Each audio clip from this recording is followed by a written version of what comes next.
तो उसी से शुरू करूँ ना। दीप जा बैठे।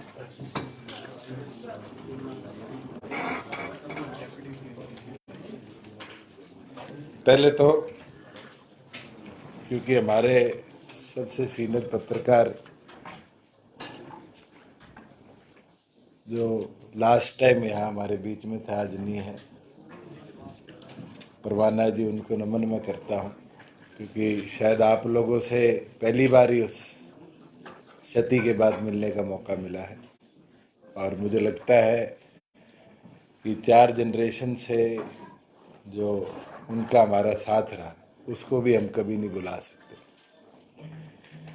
आज कई विषय थे जो पिछले फाइनेंशियल ईयर के प्रति भी है और आगे की कैसे रूपरेखा रखी जाए, प्रदेश को कैसे और प्रोग्रेसिव बनाया जाए, उनके ऊपर चर्चा करने की भी। और मैं पहले शुरू करना चाहूँगा, जो अनसीजन रेनफॉल अभी पिछले 1-1.5 महीने में 3 अलग अलग चरणों में, एक फरवरी के माह के अंदर हुआ, उसके बाद हमारे बीच में 24 और 25 मार्च को हुआ, और फिर 30 तारीख से लेके और 3 तारीख तक अलग अलग हिस्सों में प्रदेश में अनसीजन रेनफॉल और हेलस्टॉर्म, ओलावृष्टि जिसको हम कहते हैं, आया। पिछले साल सरकार ने क्षतिपूर्ति पोर्टल बनाया था, जिसके अंदर फार्मर को ये ताकत दी थी कि अगर उसके क्रॉप लॉस होता है तो वो सरकार को डायरेक्ट रिपोर्टिंग क्रॉप लॉस की कर सकता है। और आज जब मैं आपके बीच में बैठा हूं तो अभी तक 16 लाख और 83,000 के लगभग एकड़ेज की क्रॉप लॉस का डाटा फार्मर ने अपलोड किया, और लगभग ये मोटा मोटी 17 लाख, अगर मैं इसको कहूं तो 17 लाख एकड़ की वेरिफिकेशन सारे रेवेन्यू, सारे एग्रीकल्चर, और अगर और गवर्नमेंट के ऑफिशियल्स भी हम लगाएं तो शायद 1 महीने में सर्वे करना प्रॉपरली इसका मुमकिन नहीं है। और दूसरी ओर पर सर्वे तो एक चीज है, किसान की कटाई शुरू होगी, और अब तक लगभग 1,65,000 मैट्रिक टन गेहूं का आगमन हमारी मंडियों में हो चुका है। और किसान ये भी सोचता है कि आगे बारिश ना हो जाए तो वो अपनी फसल कटाई को भी गति दे रहा है। उस चीज को समझते हुए मैं 3 दिन पहले जब फील्ड में गया तो मेरे को एक पटवारी ने आके बोला कि जी, हमारे पास इतना बड़ा सर्वे की मशीनरी नहीं है। तो कल सरकार ने ये निर्णय लिया है कि जहाँ रेवेन्यू ऑफिसर्स, चाहे वो पटवारी, कानूगो से लेकर डिप्टी कमिश्नर तक, जो वेरिफिकेशन करेंगे, उनके साथ साथ, क्योंकि बारी बारी ये आरोप लगते पटवारी ने ठीक गिरदावरी नहीं करी, इस बार हमने 500 एकड़ जो क्षतिपूर्ति पोर्टल पे बने हैं, उसके सर्वे के लिए गांव के ही पढ़े लिखे, जो कंप्यूटर व्यवस्था जानता हो, मोबाइल से जियो टैगिंग करके फोटो फार्मर की डाल दे, उस व्यवस्था को बनाने के लिए क्षतिपूर्ति सहायक की नियुक्ति के आदेश दे दिए हैं। एक क्षतिपूर्ति सहायक 500 एकड़ का सर्वे भी करेगा, बंटवारी का सहयोग भी करेगा, और जब फार्मर क्रॉप बेच के आएगा तो उसका डाटा भी रीसिंक कर अगर किसी के 25 से 50% हुई है तो उसको हम 9,000 रुपये देंगे, 50 से 75% क्षति हुई है तो उसको 12,000 देंगे, और 75% से 100% तक किसी के क्रॉप लॉस हुआ है और वो एक दाना भी मंडी में नहीं बेच पाया तो उसको 15,000 रुपये देने का जो सरकार का नियम है, उस अनुसार जैसे जैसे सहायकों द्वारा भी और रेवेन्यू ऑफिसर द्वारा भी वेरिफिकेशन हमारे पास आएगी। इस बार ये निर्णय है कि पूरी स्टेट का इंतजार ना करते हुए डिस्ट्रिक्ट लेवल पर जैसे जैसे रिपोर्ट कंपाइल होगी, स्टेट का जो स्टेट डिजास्टर रिलीफ फंड है SDRF, उससे क्रॉप लॉस का पूरा कॉम्पनसेशन फार्मर को हम समय अनुसार पहुंचाने का काम करेंगे। 70% से नीचे चला क्या होता सर? मैं दोबारा रिपीट करता हूं, गवर्नमेंट ऑफ इंडिया तो 33 से 50 कहती है, हरियाणा सरकार के नियम है 25% से 50% को 9,000 रुपये, 50 से 75% को 12,000 रुपये, और 75% से 100% किसी के क्रॉप लॉस है तो उसको 15,000 रुपये हम क्रॉप लॉस का कॉम्पनसेशन देते हैं। जनरल गिरदावरी की जो हमारे पास रिपोर्ट आई है उसके अंदर 13 ऐसे जिले थे जिसमें फरवरी के महीनों में क्रॉप लॉस रजिस्टर हुआ। जो स्पेशल गिरदावरी के आदेश विधानसभा के सेशन के दौरान दिए गए उसकी रिपोर्ट 24 मार्च को आई, जिसमें 4 एडिशनल जिले, 13 और 4 17 जिले ऐसे थे जिनके अंदर 24 मार्च तक क्रॉप लॉस हमारे को बताया गया। और अब जो हेलस्ट्रॉम और रेनफॉल हुआ है इसका डाटा अभी आना बाकी है। मुझे ये अनुमान है 3 ऐसे जिले हैं जहां कम रिपोर्टिंग क्षतिपूर्ति पे भी है और अब तक कोई भी ऐसी रिपोर्ट नहीं आई जिसके अंदर बहुत ज़्यादा क्रॉप लॉस है। लिमिटेड पैचेज में ओले गिरे हैं, जैसे फॉर एग्जांपल हिसार डिस्ट्रिक्ट है, हिसार के अंदर ओलावृष्टि अगर कहीं हुई तो जो एयरपोर्ट के साथ लगते हुए गांव हैं उनके अंदर रिपोर्ट हुई, उसके सिवाय लगभग पर जिले के अंदर क्रॉप ठीक है। वैसे ही पंचकुला एक ऐसा डिस्ट्रिक्ट है जिसमें ज़्यादा रिपोर्टिंग क्षतिपूर्ति पे भी अब तक नहीं है, तो उसकी क्रॉस वेरिफिकेशन चल रही है। जैसे जैसे वेरिफिकेशन होगी वैसे वैसे डाटा हमारे पास आता रहेगा। क्षतिपूर्ति पे एक चीज़ जरूर आई, चरखी दादरी, जींद, कैथल, महेंद्रगढ़, रेवाड़ी और सोनीपत ऐसे जिले हैं जिनमें 1 लाख एकड़ से ज़्यादा क्रॉप लॉस की रिपोर्टिंग फार्मर्स द्वारा करी गई है और इसका कॉग्निजेंस सरकार ने ले लिया है। और ये है जी चरखी दादरी, जींद, कैथल, महेंद्रगढ़, रेवाड़ी और सोनीपत, जिसमें तीनों टाइम में जनरल गिरदावरी भी, पहली स्पेशल गिरदावरी भी और जो लास्ट हेलस्ट्रॉम और रेनफॉल आया है अप्रैल के शुरुआत में मार्च के अंत में, उसके अंदर सबसे ज़्यादा एकड़ेज क्रॉप लॉस का इस 16 लाख में से इन 6 जिलों में रजिस्टर हुआ। 5 जिले जो बचे हुए हैं आप बता रहे थे, पंचकुला, हिसार, अभी 2 जिले हैं जिनके अंदर डिप्टी कमिश्नर द्वारा 0-0 रिपोर्ट किया गया है, मगर क्षतिपूर्ति के डाटा को हम कोलैब करते रहे। एक डाटा आपके साथ और शेयर करना चाहूंगा, वो रेवेन्यू साइड का है। पिछले 3 वर्षों के अंदर हमने बड़े प्रयास करे कि जो हमारा रेवेन्यू सिस्टम है उसको मॉडर्नाइज भी किया जाए, डिजिटलाइज भी किया जाए, उसको लार्ज स्केल मैपिंग और स्वामित्व के साथ से डिस्प्यूट फ्री भी किया जाए, और हम उसके अंदर सक्सेसफुल रहे। हरियाणा प्रदेश के 6260 गांव जो हमारे 3 टियर मैपिंग थी ड्रोन्स द्वारा लाल डोरा मुक्त कराने की, हमने पूरी तौर पर कंप्लीट कर ली है 22 के 22 जिलों के रूरल एरिया के अंदर। इसके अंदर 25,14,500 प्रॉपर्टी आईडीज हम बना पाए हैं, जिसके अंदर से 23,94,000 जो कि 95.2% है, इन प्रॉपर्टी आईडीज को लाल डोरा मुक्त कर कर हमने जो ओरिजिनल मालिक हैं उनके हाथ में हैंडओवर किया है। क्लेम्स एंड ऑब्जेक्शंस अभी चल रहे हैं और क्लेम्स एंड ऑब्जेक्शंस के बाद मुझे पूर्ण अनुमान है कि हम अगले 2 से 3 महीने में ये 5% जो प्रॉपर्टी आईडीज हैं इनकी डिस्ट्रीब्यूशन भी पूरी तौर पर कर देंगे और हरियाणा प्रदेश को 31 दिसंबर 2023 तक पूर्ण तौर पर लाल डोरा मुक्त बनाने में हम कामयाब रहेंगे। हम गर्व से कह सकेंगे कि हरियाणा देश का पहला स्टेट होगा जो 100% लाल डोरा मुक्त है, जिसके अंदर एक एक प्रॉपर्टी की आइडेंटिफिकेशन भी है और आइडेंटिफिकेशन के साथ साथ एक एक प्रॉपर्टी आईडी डिजिटली मार्क्ड है और उसके ओनरशिप टाइटल जो कंसर्न्ड ओनर्स हैं उनको हमने हैंडओवर करने का काम किया है। जहां बात लार्ज स्केल मैपिंग की है, लार्ज स्केल मैपिंग एक पैरेलल प्रोजेक्ट है जिसके अंदर फीचर एक्सट्रैक्शन है, डिपार्टमेंट वाइज ओनरशिप और उसकी कलर कोडिंग है।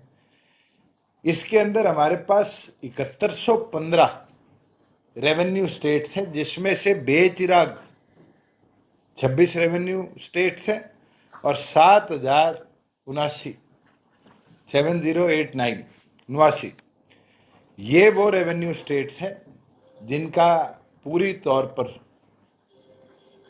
जो हमारा लार्ज स्केल मैपिंग है इसके द्वारा ड्रोन फ्लाइंग हमने शुरू करी हुई है। ये सौमित्र से अलग है और ये वन ऑफ इट्स काइंड है, जिसके अंदर एक एक चीज को कलर कोडेड मार्क कर दिया जाएगा। और फिर अगर आपने चंडीगढ़ बैठकर भी डिजिटली ये देखना है कि सिरसा के किसी गांव में किस नाम से कौन सी प्रॉपर्टी, तो आप उसको डिजिटली कलर कोडेड देख पाएंगे। इसके अंदर अभी 4976 गांव में ड्रोन फ्लाइंग हमारी कंप्लीट हो चुकी है।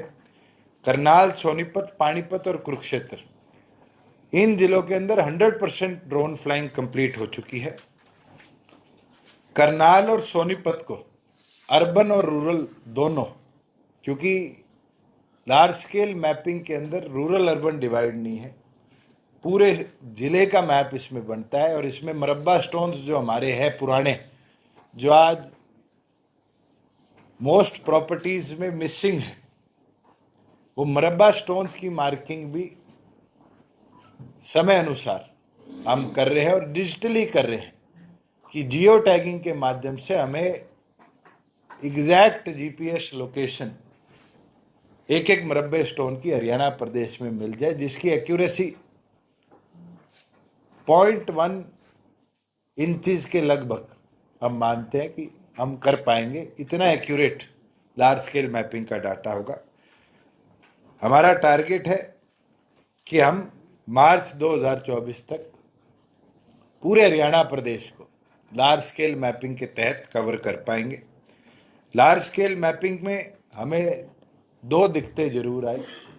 ड्रोन्स जब हिली ट्रेन में फ्लाई करते हैं तो फीचर एक्सट्रैक्शन और एरिया एक्यूरेसी नहीं हो पाती, और उससे जो गवर्नमेंट ऑफ इंडिया की टीम हमारे साथ इस प्रोजेक्ट में कोऑर्डिनेटेड थी, उनको निरंतर दिक्कत आ रही थी।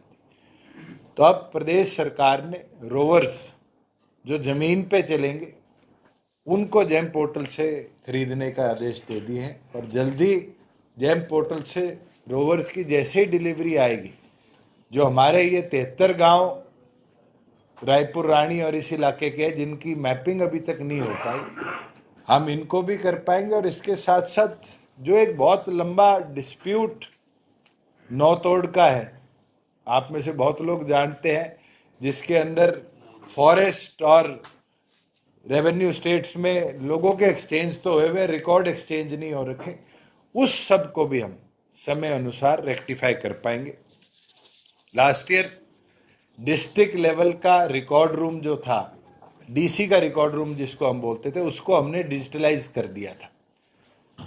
मगर 4 ऐसे रिकॉर्ड रूम्स थे जो उससे लिंक्ड थे, वो भी हमारे करने बाकी थे।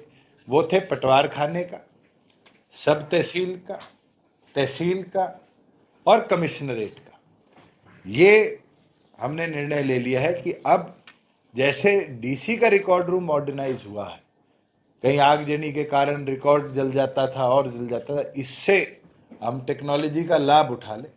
बाय 31 दिसंबर 2023 हरियाणा प्रदेश का सारा रिकॉर्ड, चाहे वो पटवार खानों का हो, चाहे वो सब तहसील का हो, चाहे हमारी कमिश्नरेट्स का हो, उसको भी हम डिजिटलाइज करेंगे। और उसके साथ साथ फिर जो हमारे एफसीआर कोर्ट्स में केसेस पेंडिंग है, उसकी एक्सपीडिशन को भी बढ़ाने का काम करेंगे। एक चीज और आपके साथ शेयर करना चाहूंगा।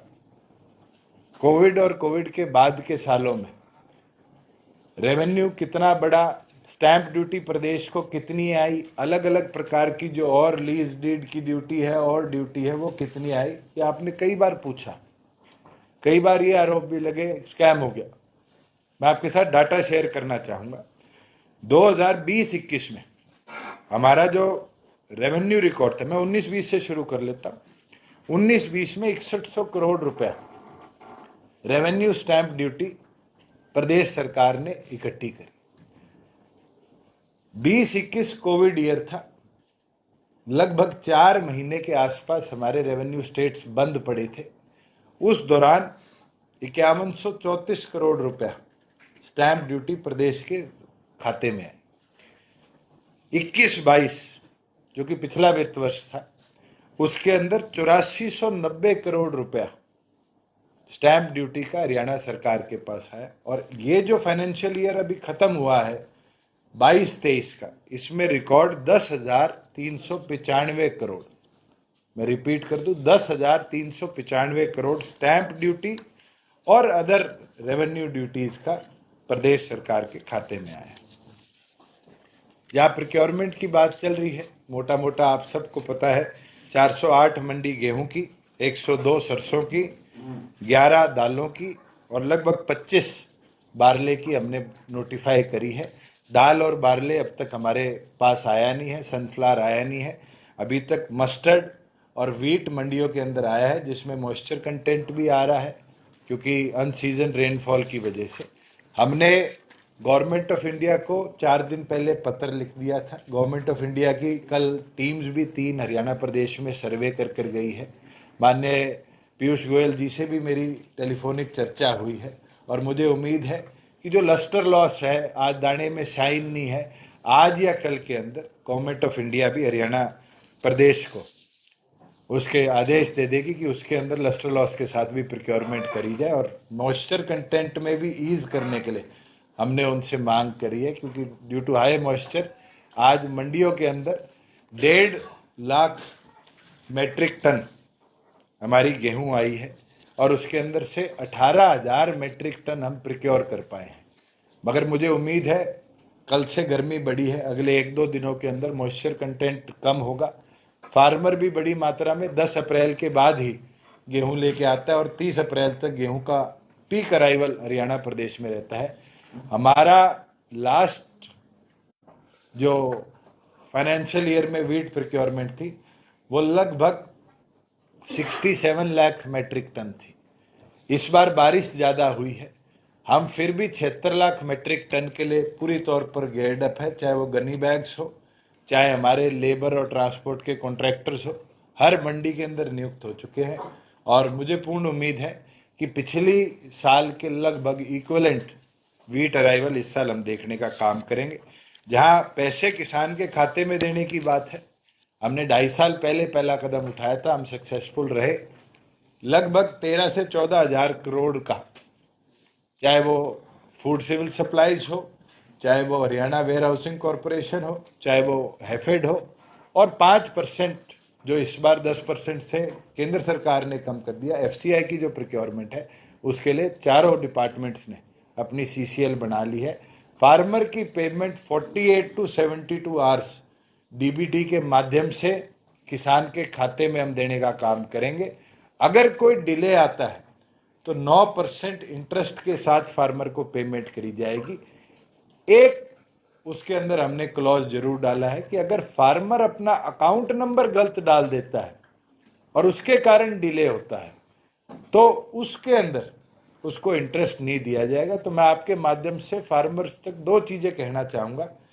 एक तो अपना अकाउंट मेरी फसल मेरा ब्यौरा पे ई खरीद पे तुरंत रीवेरीफाई कराने का काम करें। लास्ट ईयर भी 2 केसेस ऐसे आए थे कि फार्मर की बजाय किसी सेकेंडरी आदमी के खाते में पैसा गया, फिर 2 महीने लगे उसको वापिस लेने में और देने में।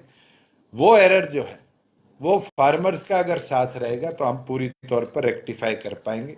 और उसके साथ एक निवेदन और करता हूं, आज और कल के लिए क्षतिपूर्ति पोर्टल खुला है। अगर अभी भी कोई किसान बचा है जिसकी क्रॉप लॉस की अपडेट क्षतिपूर्ति पे नहीं डली, तो उनसे मैं आग्रह करता हूं कि आप अपलोड कर दीजिए, क्योंकि सहायक कल या परसों से फील्ड के अंदर सर्वे शुरू कर देंगे।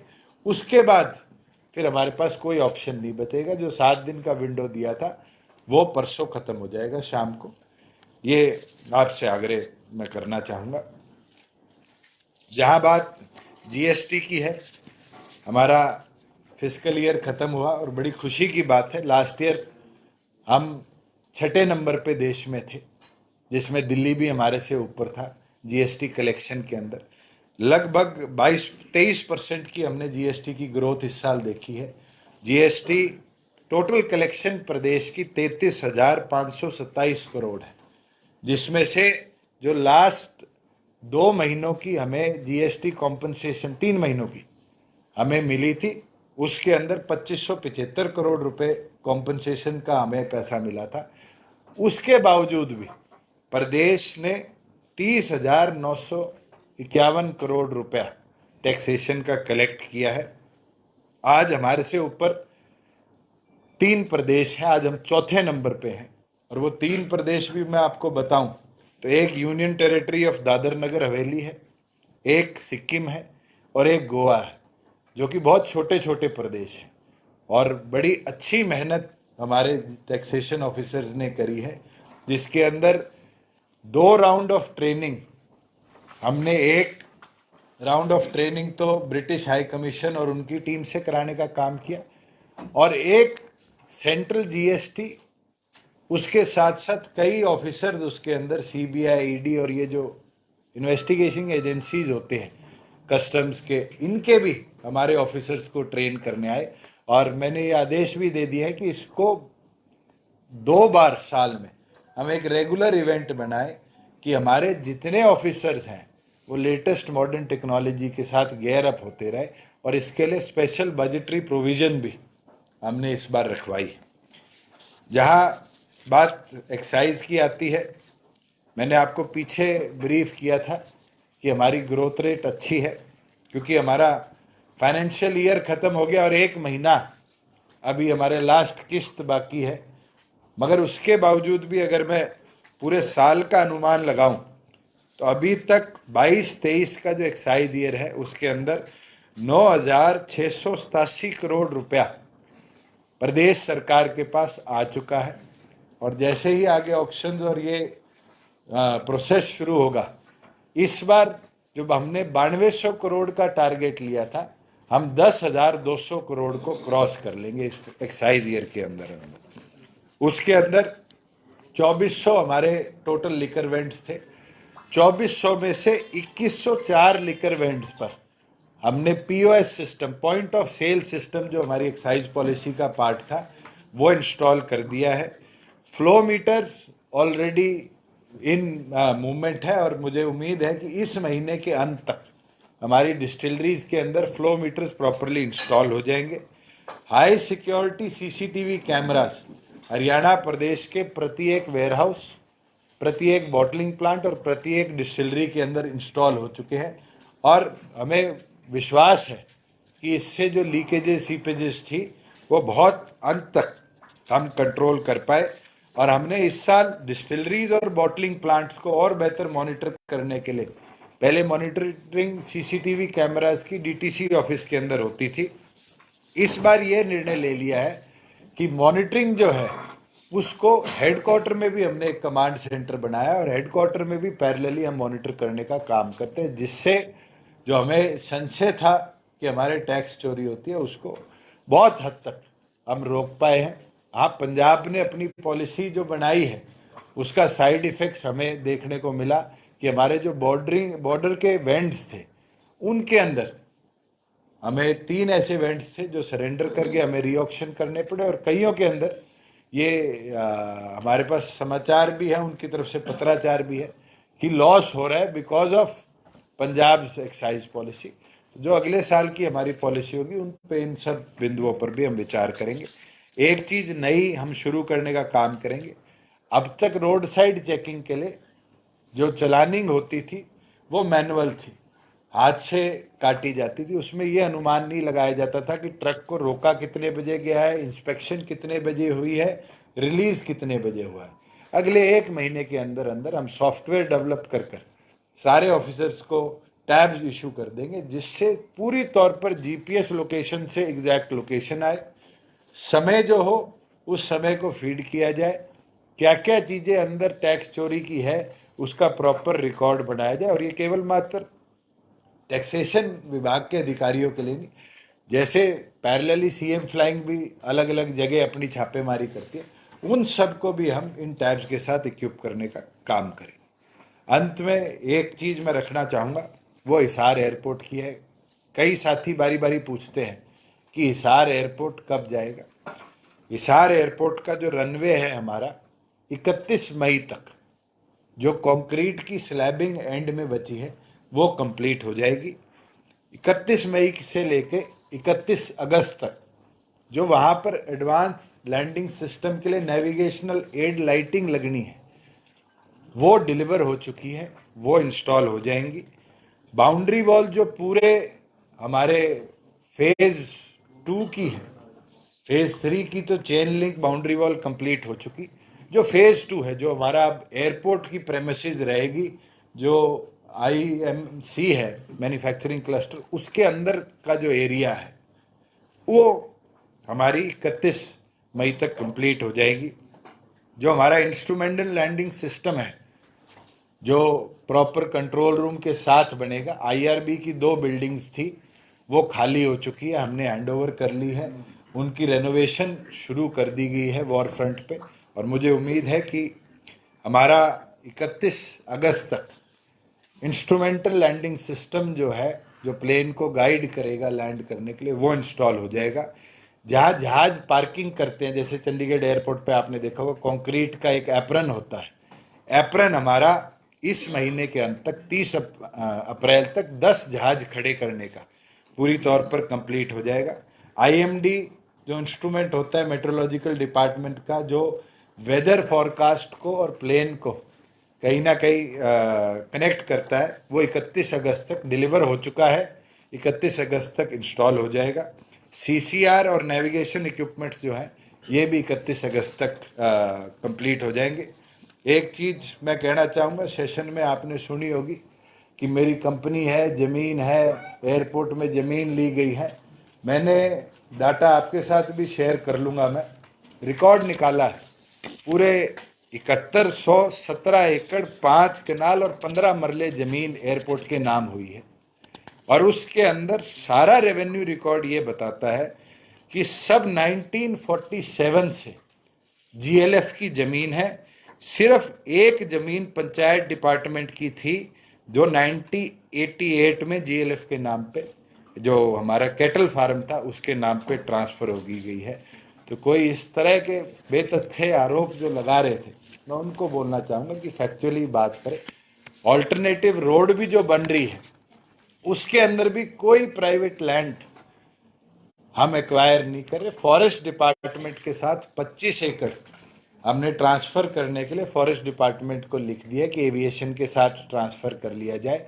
और 25 एकड़ जैसे ही फॉरेस्ट डिपार्टमेंट की एनओसी आती है ट्रांसफ़र की, हम इन्वायरमेंटल क्लियरेंस के लिए भेज देंगे। 1 से 1.5 महीने का समय इन्वायरमेंटल क्लियरेंस में लगता है।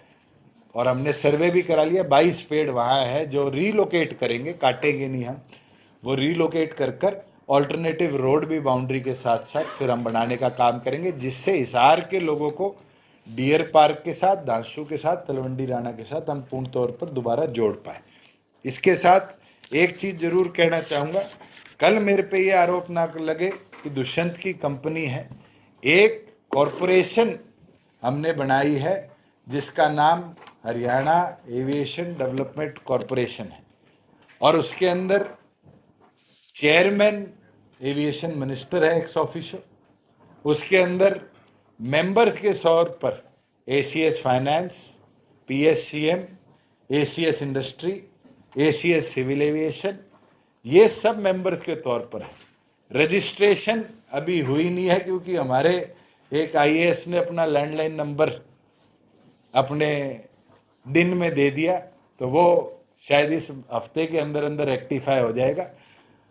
वो सारी कॉरपोरेशन जो है वो NSIDC के साथ मिलकर जो मैन्युफैक्चरिंग क्लस्टर है उसको डेवलप करेगी, जिसके अंदर 3200 एकड़ जमीन हमने industrial, warehousing, residential, commercial uses के लिए ईयर मार्क करी है। और उसका जो मेन फोकस है वो aviation manufacturing cluster Hisar airport के आसपास डेवलप हो, इसके प्रति हम काम करेंगे। NSIDC ने 3200 एकड़ के अंदर 45% अपना हिस्सा डाला है। हरियाणा सरकार की जो कॉरपोरेशन है HADC, उसका हिस्सा 55% है। 55% की इक्विटी जो हमारी बनती है लैंड वैल्यू के हिसाब से वो 2100 करोड़ हमने आकी है। और पैरेलली NSIDC ने हमें लिखित तौर पर अप्रूवल दे दिया है कि 1800 करोड़ रुपया गवर्नमेंट ऑफ इंडिया NSIDC के माध्यम से इस प्रोजेक्ट की डेवलपमेंट में अपनी इक्विटी डालने का काम करेगी। जैसे इक्विटी आ जाएगी, कंसल्टेंट्स ने हमारे मास्टर प्लानिंग कर दी है, हम IMC का भी डेवलपमेंट का जो काम है उसको तुरंत आगे ले जाएंगे। मुझे पूर्ण उम्मीद है कि 2024 के अंदर मैन्युफैक्चरिंग क्लस्टर का जो रोड नेटवर्क है, सीवेज नेटवर्क है, पावर स्टेशन है, जो पानी और अदर एमिनिटीज़ की डेवलपमेंट है, उसको अब पूरी तौर पर टेंडर स्टेज पर ले आएंगे। और 2025 से पहले पहले पूरे IMC का जो ऑक्शनिंग प्रोसेस है उसको हम स्ट्रीमलाइन करेंगे। उसके अंदर गवर्नमेंट ऑफ इंडिया का पूरी तौर पर योगदान रहेगा। एक चीज़ और टच करना चाहूँगा, 5 दिन पहले हमारे जो defence ministry government of India, उनका अप्रूवल आ गया है। अम्बाड़ा कंटोनमेंट के अंदर 10 एकड़ ज़मीन हम आर्म फोर्सेस से लेने जा रहे हैं, जिसके लिए 50 से 60 करोड़ रुपए अभी अनुमान लगाया जा रहा है। हमने जैसे ही आ जाएगा वो अप्रूवल हम दे देंगे कि वहाँ पर भी एक टर्मिनल, जैसे हमारे 3-4 मिलिट्री बेसेस है और चंडीगढ़ भी उसका एक एयरफोर्स बेस का पार्ट है। हमारे अम्बाड़ा से हम फिर अगर वो ज़मीन ट्रांसफ़र हो जाती है, टर्मिनल बिल्डिंग हम जितनी जल्दी कर पाएंगे, RCS के माध्यम से हमने पहला रूट जो प्लान किया है वो अम्बाड़ा श्रीनगर का है, उसको हम आगे लेकर जाने का काम करेंगे। करनाल हवाई पट्टी में 47 एकड़ की म्यूटेशन सिविल एविएशन विभाग के नाम पर हो चुकी है।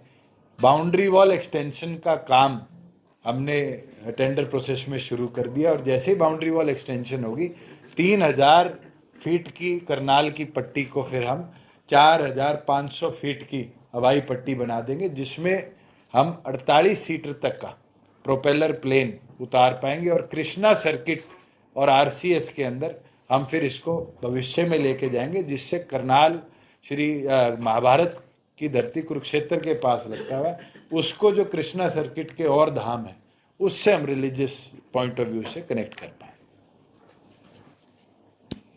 ये जो कंपनी बनाई गई है जी, ये तो सरकारी कंपनी है, इसमें प्राइवेट तो कुछ है नहीं? पूरी तौर पर सरकारी कंपनी, और एक शेयर भी किसी का पर्सनल नहीं होगा। इसके अंदर जो एक्स ऑफिशियो है, आज अनुराग रस्तोगी जी ACS फाइनेंस है तो एक्स ऑफिशियो ये मेंबर है, कल इनकी जगह कोई आएगा या मेरी जगह कोई सिविल एविएशन संभालेगा तो एक्स ऑफिशियो वो लोग इसके प्रतिनिधि होंगे। ये तो ड्रोन वाली बात करी है, तो ड्रोन में किसानों का ये कहना है कि सरकार जब मुकदमे दर्ज करने होते हैं पराली का, उस पर आप लोग ड्रोन कर लेती है, तो फसल खराब का क्या नहीं कर सकती? बिल्कुल कर रहे हैं। इस बार फसल खराबे के आंकलन के लिए 3 टियर मेथड हमने अपनाया है। एक तो है हरसेक की सैटेलाइट इमेजरी, जिसकी एक्यूरेसी एक लिमिट तक है, क्योंकि अगर हरी फसल बिछी होगी तो फोटो के अंदर हरी दिखेगी। दूसरी है दृश्य के माध्यम से ड्रोन मैपिंग, जहां ड्रोन फ्लाइंग से पूरी तौर पर डिजिटली हम देख सकते हैं कि क्रॉप डैमेज कितना है। और तीसरा जो फील्ड सर्वे है वो भी 2 टियर किया है, रेवेन्यू ऑफिसर्स भी अपना करेंगे और क्षतिपूर्ति सहायक के माध्यम से गांव का लड़का भी 500-500 एकड़ के क्षतिपूर्ति ब्लॉक्स का सर्वे कर पटवारियों को हैंडओवर करने का काम करेगा। और मुझे तो बड़ी खुशी होती है आपके साथ साझा करते हुए, कई गांव में हम जाते थे, ये सुना जाता था कि पटवारी सर्वे करने नहीं आए। अब ये तो विश्वास किसान को है कि गांव का छोरा तो छोरी तो जो सहायक बनेगा वो तो गांव के हित में ही सर्वे करेगा, किसान के हित में ही सर्वे करेगा। और 3 टियर कोलैबोरेशन जैसे जैसे हमारे पास आएगी वैसे वैसे जो कॉम्पनसेशन है हम फार्मर को हैंड ओवर। सहायक अपॉइंट किस तरह से? डिप्टी कमिश्नर को ऑथराइज कर दिया है। कंप्यूटर नॉलेज होनी चाहिए, उसके पास स्मार्टफोन होना चाहिए। ये सारी चीज़ें नोटिफिकेशन हमने कल निकाल दी थी, आप तक कॉपी भी मैं उसकी पहुंचा दूंगा। और कॉन्ट्रेक्चुअल नहीं है, ये वन टाइम है। 500 एकड़ेज का हमने एक क्षतिपूर्ति ब्लॉक नियुक्त किया है। जो भी इसमें सहायक बनेगा उसको वो 500 एकड़ेज की डिजिटल लोकेशन हम दे देंगे कि ये एग्जैक्ट जीआईएस उसकी लोकेशन है, और वहाँ पर जाकर वो फोटो खींचेगा, वो अपना आंकलन करेगा और रिपोर्ट सबमिट करने का काम करेगा। ये जो पोर्टल क्षतिपूर्ति पोर्टल बताया है वाला, इसमें कई जगह समस्या ये आ रही है कि गलत लोगों ने अपना डाटा अपलोड कर दिया, जो किसान है उनका डाटा अपलोड नहीं होगा। ऐसा आपसे जानना चाहता हूँ कितना एक डाटा ऐसा होगा? देखिए, प्राइमरी तौर पर मेरी फसल मेरा ब्यौरा पर जो रजिस्टर्ड था वो क्षतिपूर्ति पे अपनी क्षति दिखा सकता था। इसके बाद हमने ये निर्णय लिया कि मेरी फसल मेरा ब्यौरा भी खोला जाएगा, आज रजिस्ट्रेशन चल रही है, और क्षतिपूर्ति के अंदर भी हमने रेवेन्यू रिकॉर्ड की लिंकेज के साथ फार्मर को ऑथराइज कर दिया कि फार्मर अपने आप को रजिस्टर करेगा। मुझे लगता है जो समस्या इनिशियल डेज पे आई थी, हमें भी फील्ड में जाते ही पता चलता था जी पोर्टल पे लॉगिन नहीं हो रहा, और हम खोलते थे तो डाटा डे बाय डे बढ़ता जा रहा था। तो उस चीज़ के अंदर हम बहुत हद तक इसको रेक्टिफाई कर पाए। अगर कोई 2-4% बचेंगे भी तो भी हमारे रेवेन्यू ऑफिसर्स पैरेलली उनका सर्वे पूरी तौर पर कर रहे हैं। भूषण जी, आपने एक्साइज का जिक्र किया कि पंजाब की जो पॉलिसी है कैसे इम्पैक्ट कर रही है सर हरियाणा में? पंजाब ने अपनी ड्यूटीज को बहुत हद तक कम किया, तो रेट बाहर हो गए ना, मतलब और उसके कारण जो हमारे बॉर्डर के लगते वेंट्स थे वहाँ rate is lower than Haryana. तो कहीं ना कहीं कोई नागरिक जाता है वहाँ से लेके आता है तो इनडायरेक्ट सेल को इम्पैक्ट करता है। आज दिल्ली की पॉलिसी जो आई थी जिसके कारण कई लोग आज सलाखों के पीछे है, उसने भी हरियाणा को इम्पैक्ट किया था, और उसके बाद उनकी पॉलिसी जब वापिस वहीं आई तो हरियाणा को उसका लाभ भी मिला। ये कंपनसेशन मई में स्टार्ट हो जाएगा डिस्ट्रीब्यूशन? जैसे जैसे डिस्ट्रिक्ट की रिपोर्ट आएगी वैसे वैसे डीबीटी के माध्यम से कॉम्पनसेशन किसानों के खाते में हम देंगे। आपने सेंटर से भी गुजारिश की थी कि जो गुणवत्ता रहती है गेहूं की उसके मापदंडों में थोड़ी ढिलाई हो जाए क्योंकि फसल खराब हो रही है, कोई रिस्पॉन्स? 25% छूट की हमने मांग केंद्र सरकार से करी है। कल उनकी टीम सर्वे करके गई है 3 अलग अलग लोकेशंस पे। मेरी पीयूष गोयल जी से भी बात हुई है, उनने विश्वास दिलाया कि जैसे ही लस्टर लॉस की जो प्राइमरी रिपोर्ट एफसीआई की टीम गवर्नमेंट ऑफ इंडिया को देगी, रिलैक्सेशन के साथ वो हमें नोटिफाई कर देंगे। मुझे उम्मीद है आज या कल के अंदर हमारे पास उनकी तरफ से मॉइस्चर और लस्टर लॉस के लिए जो हमने मांग करी है उसका रिप्लाई पूरी तौर पर। सर बुजुर्गों की जो इनकम का दायरा बढ़ा दिया पेंशन के लिए, उसको किस तरह से देखते हैं? देखिए, जब सम्मान पेंशन की शुरुआत हुई थी तो 80,000 परिवार की आय नियुक्त करी गई थी। उसको बढ़ते बढ़ते बढ़ते 2 लाख रुपए कांग्रेस शासन में किया गया, और इस बार बजट के अंदर हमने 3 लाख किया है। 32,000 से ज़्यादा ऐसे लोग थे जिनकी हमारे पास ऑनलाइन ओल्ड एज पेंशन कटने की समस्या पता चली थी। उनमें से शायद 1000 या 1500 हैं, एग्जैक्ट फिगर्स मैं आपके साथ शेयर कर सकता हूँ, जो वेरिफिकेशन के बाद भी फेल हुए। अदर देन दैट सभी लोगों की दोबारा नियुक्त करेगी, और मैं मानता हूँ पहले से ज़्यादा आज पेंशन धारक हरियाणा प्रदेश में सम्मान पेंशन के हैं, और ये लिमिट बढ़ा है, इसके बाद वो दायरा और बढ़ेगा। तो रेवेन्यू बैलेंस कितना रहेगा और इसके लाभार्थी कितने हैं? एग्जैक्ट डाटा मैं अलग से शेयर कर दूं बेहतर है। ये चौधरी वीरेंद्र सिंह बार बार कह रहे हैं गठबंधन नहीं होना चाहिए, तो गठबंधन तो आपका केंद्र से हुआ है, तो फिर इसमें बताइए कुछ। चलिए, मैं तो बार बार बात क्यों हो रही है? बार बार नहीं, मेरे को लगता है पहली कॉन्फ्रेंस में मैं आपके पास बैठा था जब से सुन रहा हूँ, तोड़ दो, भाग जाओ, कर लो, और किसी को कोई मन में टीस है तो उसको तो नहीं मैं बुझा सकता। हमने बड़े अच्छे तरीके से 3.5 साल प्रदेश को प्रोग्रेसिव कैसे बनाया जाए इसके प्रति काम किया है और प्रदेश आगे बढ़ा है। अगर हम रेवेन्यू और जीएसटी और एक्साइज का ही मैं आपसे डाटा शेयर किया, 22-23% ग्रोथ है, तो हरियाणा आगे बढ़ रहा है जिस विजन के साथ मुझे लगता है हमारे सारे प्रीडिसेसर्स ने काम किया है और हमें वो लेके चलना है। और भविष्य की गर्भ में क्या है, मैं तो ज्योतिष हूं नहीं, अगर आप में से कोई ज्योतिष हो तो जरूर मुझे बता दो क्या होगा। आपकी पार्टी के कार्यक्रमों में ही ये बात उठ रही है कि डिप्टी सब हटाना है अगले चुनाव में।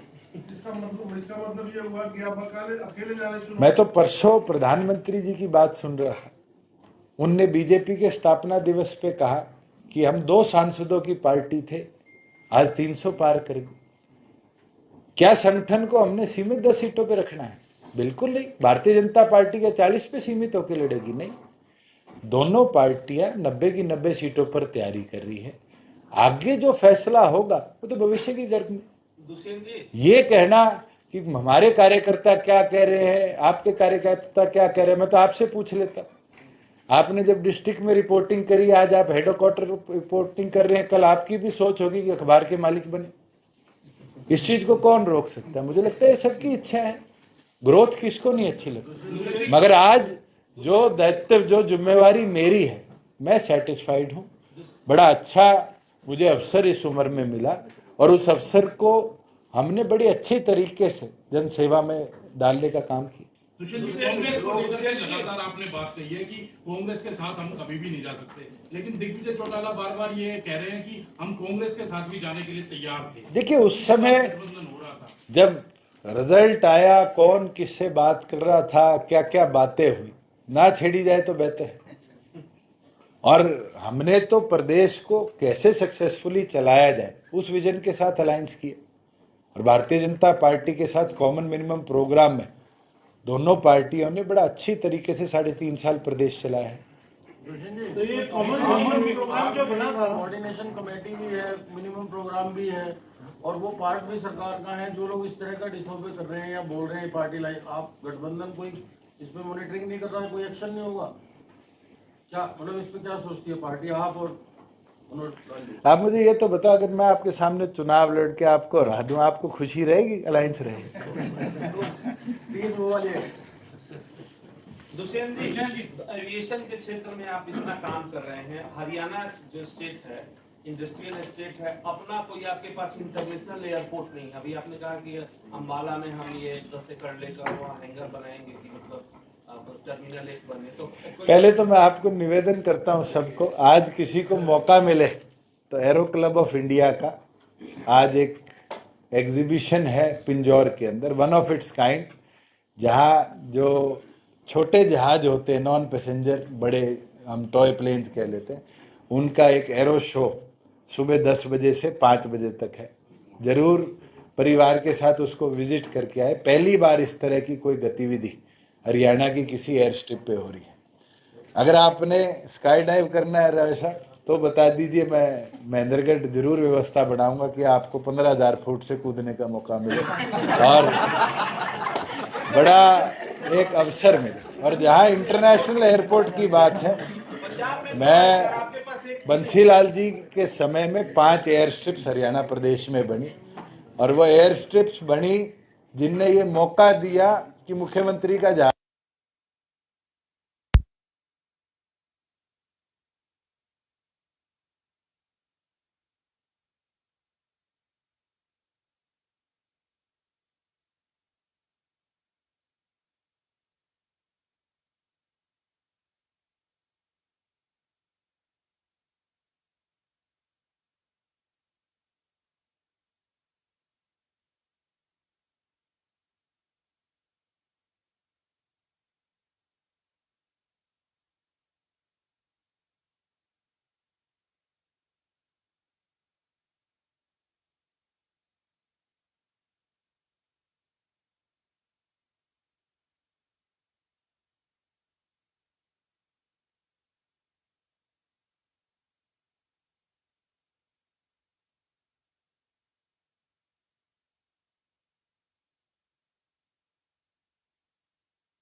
Vishan ji, regarding old age pension, Congress saying they will pay 6,000 rupees per month because JJP has failed to meet their promises before the election, and he is also saying that चलिए they will एक implement OPS.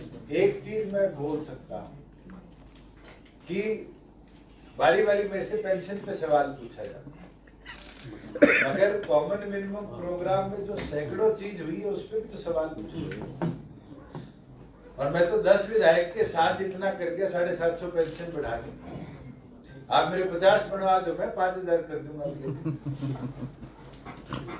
Sir Abhay Chautala कह रहे हैं 700 kilometre चल चुका हूँ मैं। चलो मैं बधाई देता हूँ।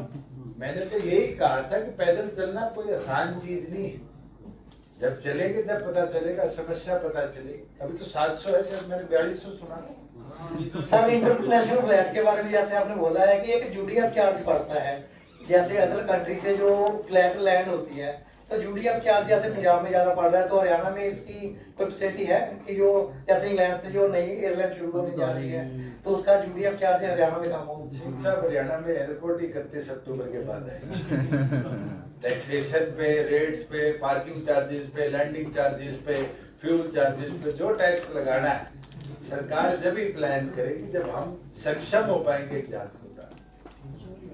ये तो सहायक लगाए, ये तो कांग्रेस के साथ अलायंस का भी रास्ता खुला हुआ है। क्षतिपूर्ति सहायक को मायने क्या रहेगा? एक तरह छोड़ लो, क्षतिपूर्ति सहायक जो लगेंगे उनको कितना पैसा देंगे? 5000 रुपए 500 एकड़ की सर्वे के लिए। 500 एकड़ का एक ब्लॉक है, एक ब्लॉक पर एक सहायक लगाया जाएगा जो पटवारी की असिस्टेंट करेगा एक्सपर्टाइट करने के लिए सर्वे। ऑथेंटिसिटी का क्या रहेगी? इन्होंने सही किया है। देखिए 3 टियर सिस्टम तो मॉनिटरिंग का है, अरसेक है, दृश्य है और फिजिकल वेरिफिकेशन है। उसके बाद मेरी फसल मेरा ब्यौरा से भी क्रॉस चेक तो हम करते ही है। कई केसेस ऐसे आए जिसने 100% क्रॉप लॉस दिखाया और बाद में पता चला मंडी में वो एकड़ेज से भी फालतू गेहूं बेच के आया। इसीलिए मैं ये आपको बोल रहा हूँ कि आप मई के महीने में ही पहली डिसम्बर्समेंट क्रॉप लॉस की ले पाए। सीटों पर लड़ेंगे लोकसभा में, कितनी तैयारी है लोकसभा चुनाव में? लड़ेंगे ये तो भविष्य है, तैयारी 10 पे। तो सर कांग्रेस के साथ अलायंस का भी कोई रास्ता खुला हुआ है? आज मेरा अलायंस भारतीय जनता पार्टी से, मैं दूसरी तरफ छोड़ दिया। ये ओपीएस को लेकर के आपने कहा था क्या उसका? देखिए कमेटी बढ़ा दी, केंद्र सरकार ने भी कमेटी बनाई है, प्रदेश सरकार ने भी कमेटी बनाई। एमपीएस को लेकर उसी को ही कैसे ओपीएस के इक्विवेलेंट किया जाए। प्रदेश ने अपनी अलग बनाई है, केंद्र ने बनाई है, उत्तर प्रदेश ने भी बनाई है जितना मेरे संज्ञान में है। और जैसे ही उसकी रिपोर्टिंग आएगी मुझे लगता है पहले तो प्राथमिकता है, क्योंकि एनपीएस ओपीएस जो भी प्रदेश कह रहा है कि हम ओपीएस लागू कर देंगे वो टेक्निकली गलत है। कॉन्स्टिट्यूशनल अमेंडमेंट इसके अंदर होगी और जब तक वो नहीं होगी तब तक बात करने वाले बात करते रहेंगे, असली लाभ किसी को नहीं मिलेगा। तो केंद्र की जो कमेटी की रिपोर्ट आएगी मुझे लगता है उसके बाद ही प्रदेश सरकार। लेकिन कांग्रेस तो ये राज्यों में देना जनरल एडमिनिस्ट्रेशन का काम है, मुझे लगता है सीएम साहब और चीफ सेक्रेटरी ज्यादा बेहतर बता पाएंगे। और मेरे पास आज के दिन भी टीवीएसएन प्रसाद जी हैं और बड़ा अच्छा एफसीआर का दायित्व उन्होंने संभाला हुआ है। और अभी भी जब मैं आपसे बात कर रहा हूँ पैरेलली 22 के 22 जिलों के प्रशासकों के साथ एफसीआर अभी भी चर्चा कर रहा है और यही देख रहा है कि जो सहायक हमने लगाए हैं इसको कैसे अच्छी तरीके से हम दुष्यंत जी, अभय सिंह चौटाला कहते हैं कि ये जो मुआवजा बट रहा है उसमें भी 10% कमीशन मंत्री ले रहे हैं, किस तरह से देखते हैं इन बयानों को? जब आदमी सुध बुध खो देता है तो इस तरह बयान देता है। एयरपोर्ट में जमीन इसकी है, खा गया, लूट गया, कोई ढंग की बात सुनिए आपने।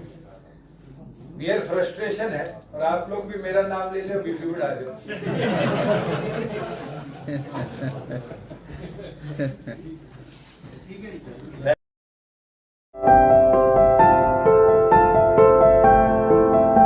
मशहूर समाज सेवी लाला चंदूलाल जी कबाड़ी का शोरूम सिंगला फर्नीचर्स, भिवानी का नंबर 1 फर्नीचर शोरूम, घर आप बनाइए, उसको सजाएंगे हम। सिंगला फर्नीचर्स की एक्सक्लूसिव रेंज के साथ, जैसे sofa set, dining table, double bed, show pieces. इसके अलावा आपको यहाँ मिलेंगे फैंसी मंदिर, अलमारी, सोफा कम बेड, झूले, ऑफिस कुर्सी व टेबल। दिल्ली व गुड़गांव से मिलने वाला फर्नीचर अब आपके शहर भिवानी में सिंगला फर्नीचर्स पर मिलेगा, वो भी बेहतरीन रेंज व उत्तम क्वालिटी के साथ। हमारे यहाँ फर्नीचर्स आइटम खुद के कुशल कारीगरों द्वारा तैयार किए जाते हैं। तो सजाइए अपने सपनों का घर सिंगला फर्नीचर्स के साथ। खुद का भरोसा व बाजार से सस्ता। सिंगला फर्नीचर्स, 49 न्यू काठ मंडी, लोहारू रोड, भिवानी।